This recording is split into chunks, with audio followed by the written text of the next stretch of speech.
Share बाजार में पिछले कुछ वक्त में जिस तरह से गिरावट चल रही है उसने अच्छों की हवा खराब कर दी है। देखते देखते बाजार में इन्वेस्टर्स की पूंजी बाजार में स्वाहा हो गई। 4 साल से बाजार में बना हुआ तेजी का दौर भी क्या अब गुजर चुका है? इस तरह के सवाल पैदा होने लगे हैं। क्या छोटे क्या बड़े हर तरह के इन्वेस्टर्स रोज बाजार खुलने से पहले ही सोचने लगते हैं कि आज उनका पोर्टफोलियो कितना और टूटने वाला है।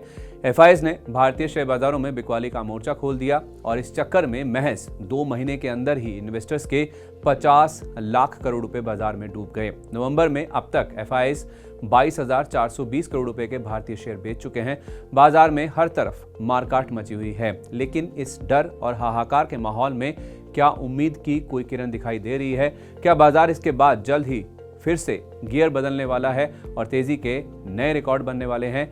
ये भी सवाल अब उठने लगे हैं। असल में ग्लोबल ब्रोकरेज हाउसेस गोल्डमैन सैक्स और मॉर्गन स्टैनली ने एक ऐसा कदम उठाया है जिससे भारतीय बाजारों के लिए एक उम्मीद पैदा हो सकती है। असल में इन दोनों दिग्गज ब्रोकरेज हाउसेस ने चीन के बाजार को डाउनग्रेड कर दिया है। अब अगर आप बाजार के बारे में थोड़ा बहुत भी जानते हैं तो आपको पता होगा कि कुछ वक्त पहले ही चीन ने अपने यहाँ एक बड़ा स्टिमुलस पैकेज देने का ऐलान किया था। इसने भारत में पैसा लगाने वाले एफआईआईज को चीन की तरफ मोड़ दिया। चीन का बाजार ज्यादा अट्रैक्टिव दिखने लगा और भारत के बाजार से भगदड़ शुरू हो गई। बाकी की कहानी आपको पता ही है, लेकिन अब इन दोनों ब्रोकरेज हाउसेस ने चीन को खारिज कर दिया है। तो चलिए आपको बताते हैं गोल्डमैन सैक्स और मॉर्गन स्टैनली की रिपोर्ट में ऐसा क्या है जो कि भारत के बाजार के लिए फायदेमंद साबित हो सकता है। गोल्डमैन सैक्स ने कहा है कि हांगकांग के मार्केट सस्ते हैं, लेकिन उन्हें चीन के स्टिमुलस पैकेज का शायद फायदा ना मिले। दूसरी तरफ मॉर्गन स्टैनली ने कहा है कि अमेरिका में ट्रंप की वापसी चीन पर भारी पड़ सकती है। गोल्डमैन सैक्स ने हांगकांग के शेयरों पर अपनी सिफारिश को मार्केट वेट से घटाकर अंडरवेट कर दिया है।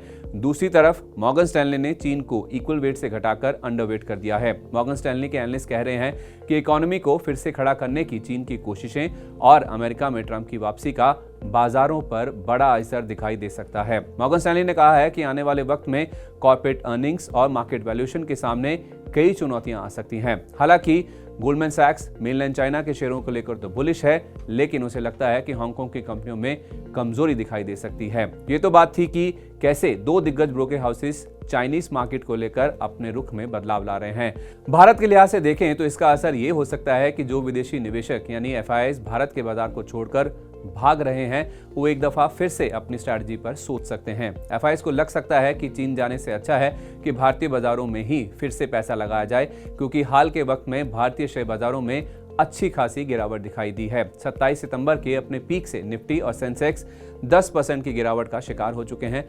बाजार में गिरावट के ट्रेंड के रिवर्स होने का एक संकेत और भी मिल रहा है। एफआईआईज ने अपनी बिकवाली की रफ्तार में कटौती की है। इसे ऐसे समझिए कि नवंबर के पहले हफ्ते में एफआईआईज ने करीब 20,000 करोड़ रुपए की बिकवाली की थी, जबकि दूसरे हफ्ते में ये बिकवाली घटकर 2,500 करोड़ रुपए ही रह गई है। ब्रोकरेज हाउस सीएलएसए ने चीन पर अपने रणनीतिक एलोकेशन को पलट दिया है और वो अब भारत पर 20% ओवरवेट हो गया है। अमेरिका में ट्रंप की वापसी को चीन के लिए नेगेटिव और भारत के लिए एक पॉजिटिव फैक्टर के तौर पर देखा जा रहा है। दूसरी तरफ रिजर्व बैंक और सेबी भी एफपीआईज को एफडीआई के तौर पर रिक्लासिफाई करने का फ्रेमवर्क बना चुके हैं। ये कदम भी विदेशी इन्वेस्टर्स के लिए पॉजिटिव है। हालांकि भारतीय बाजारों के लिए रेट कट, महंगाई और क्वार्टरली अर्निंग्स भी एक बड़ा फैक्टर बने हुए हैं। देखना ये होगा कि गोल्डमैन सैक्स, मॉर्गन स्टैनली और सीएलएसए की रिपोर्ट्स क्या एफआईआईज की इंडियन मार्केट्स में वापसी करा पाने में कामयाब होंगी या नहीं। सवाल ये भी है कि क्या इन्वेस्टर्स के नुकसान एक बार फिर से प्रॉफिट में तब्दील हो पाएंगे। आने वाले वक्त में इन तमाम सवालों के जवाब मिलने की उम्मीद है।